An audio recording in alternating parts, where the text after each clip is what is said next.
Google suspended my business. In this video, I'm going to tell you exactly what happened and how everything was sorted out. So stay tuned. So what's going on, guys? Welcome back to the channel. My name is Robert. If this is your first time tuning in. So in today's video, we're going to talk about basically what the thumbnail is talking about. Basically, Google suspended my business. Full disclosure, I was able to get my business back online. Thanks to Google. Again, appreciate you, Google. Thanks for working with me and getting everything in order. So to kind of backtrack how this all came about, how this all played out. So it was about Thursday or Friday morning. It was early in the morning. It was like 6 something in the morning. I get an email. I'll screenshot that email here in this video. Basically, they suspended my business, and that's a big deal for anyone who is a business owner who understands SEO, who understands marketing, who understands search engine optimization, which is what SEO stands for. Anyone who understands that stuff knows that Google is a big player in how you get your customers. Google is the largest search engine. They have the largest user base. So when you get a business suspended on Google, that's a huge deal, especially for a business owner. Anyone who owns a business can relate to this.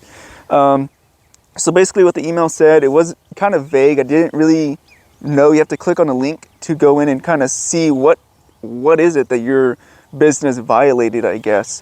So when I woke up, first thing I do in the morning is I say my prayers, I give thanks. I'm Catholic, so again, stereotypical Hispanic Catholic, but that's the first thing I do is I give thanks for another day before I check my phone. So did all of that, did my prayers, and then I check my phone. First thing I do is I check emails to respond to business inquiries.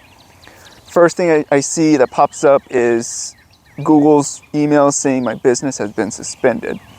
I'm like, are you freaking kidding me? Like, this is not how I want to start my freaking day, dealing with this, you know? So I was like, okay, so let's see what the hell's going on. At the bottom, it has a little button that says appeal, so you can actually appeal it. Like, it's not a final decision. Like I said in the beginning, I did get everything reinstated. Everything is back up and operational. Those of you guys who want to check out the business, it's www.geodomesofsouthtexas.com. I'll link it down below if you are interested. But yeah, basically they gave me a vague description of what it was. Basically, it wasn't meeting guidelines. You have to go in and click on a link and kind of sort through all their guidelines to see which one are you not, cooperating with, which one are you not in line with. So that's what I did. I went in, started flipping through all these rules and regulations and different guidelines that Google has to have a business profile, basically.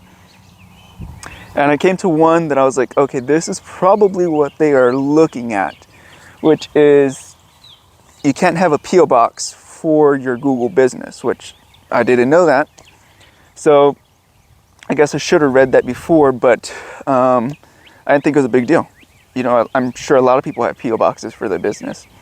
Some people run businesses at home and probably don't want to give away their home address as their business. So I didn't think anything of it, to be honest with you. So, okay, whatever. I was like, I'm pretty sure this is what it is. So I went ahead and responded to the email, did the whole appeal for the suspension, filled out the information, and basically what I didn't screenshot my whole basically essay to Google, because they give you a little area to write why you believe your business shouldn't be suspended, along with providing proof like physical addresses, mailing statements, any kind of bank statements, utility bills, all that kind of stuff. So all I did is I put some reviews and I put some pictures of our business. So I appealed it, and basically in the appeal I said, we are a Airbnb business. We use a P.O. box because we don't want to give out the exact address because it puts our guests at risk. Who wants random people going to your Airbnb? Nobody wants that.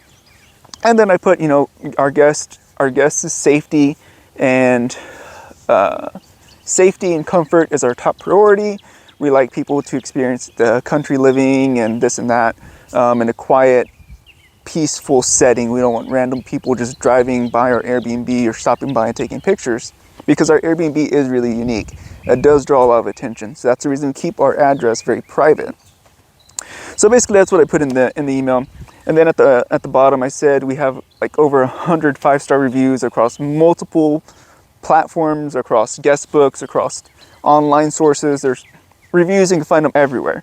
So put all that, took some pictures of our domes, put some pictures of our reviews, our guest books, people writing the guest books, saying basically what I was saying in the email is that people were like, hey, this is really, really sweet, this is nice, this is quiet, romantic, whatever. Put some pictures of that in the appeal letter. And it took, I think it happened on Thursday or Friday.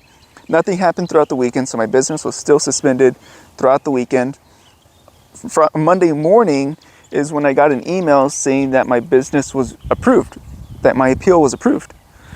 I was like, oh my gosh, thank God. Same thing Monday morning, you know, do my whole ritual there, my prayers and, you know, giving thanks. And then I checked my emails and then I saw that it was approved. So thank God everything did get, you know, reinstated.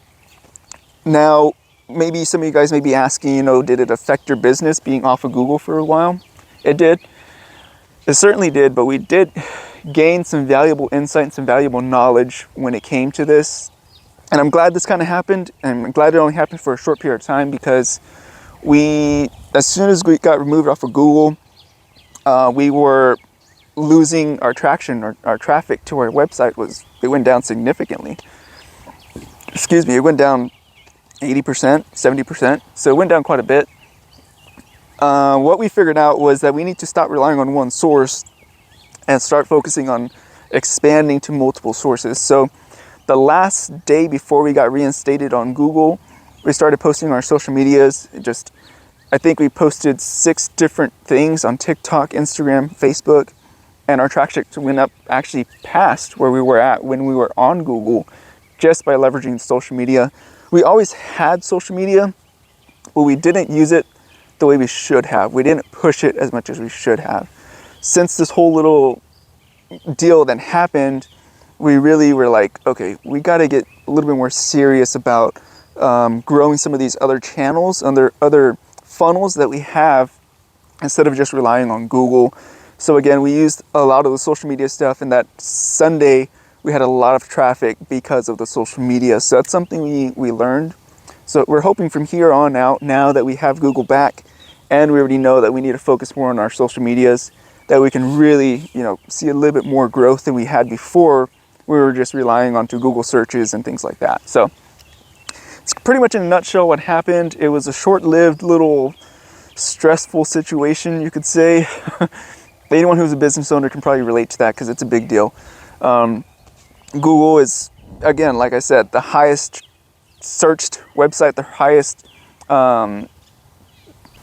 Google has the most traffic out of most of the websites out there. So it was a big deal to not be available on Google. And what it was the Google business profile that had gotten removed. So when you go and search for Geodomes of South Texas, there was no business profile. It was just a website and a bunch of other stuff related to Geodomes of South Texas. But when you don't have that professional looking profile on there, it decreases your credibility a little bit as a business. So anyone who is a business owner knows that it's important to have a good online presence, a good social media presence, all that stuff. It's important because that's the first thing that guests, clients, or potential customers are exposed to. They're exposed to what they see from you online, because most of the people can't physically drive out to your business that same day or whatever. Usually most people are searching where they want to go do business at first, or where they want to stay, in this case for an Airbnb, based off of what they see online. So what you post online, what you have available online, is important for your revenue, your bottom line, and just getting more and more customers. So that's why it was a big deal, stressful, and I'm glad it's over. It kept me up at night because I was like, shit, and like, now we got to figure out another way to get the same amount of traffic without using the largest search engine in the world. So it was a big deal, but I'm glad we got it settled, and I'm thankful that Google actually saw what I had to say and read what I had to say and was able to side with me on that. So thank you, Google. It is appreciated. I'm hoping we don't have to go through that again, but it was definitely an experience, and again, hopefully we can grow from this and get larger after this, and now we know where we need to focus our attention on more going through this whole situation. So without further ado, guys, appreciate you guys watching. Until next time, be careful, be good, take care, and God bless. I will see you guys in the next one. Bye-bye.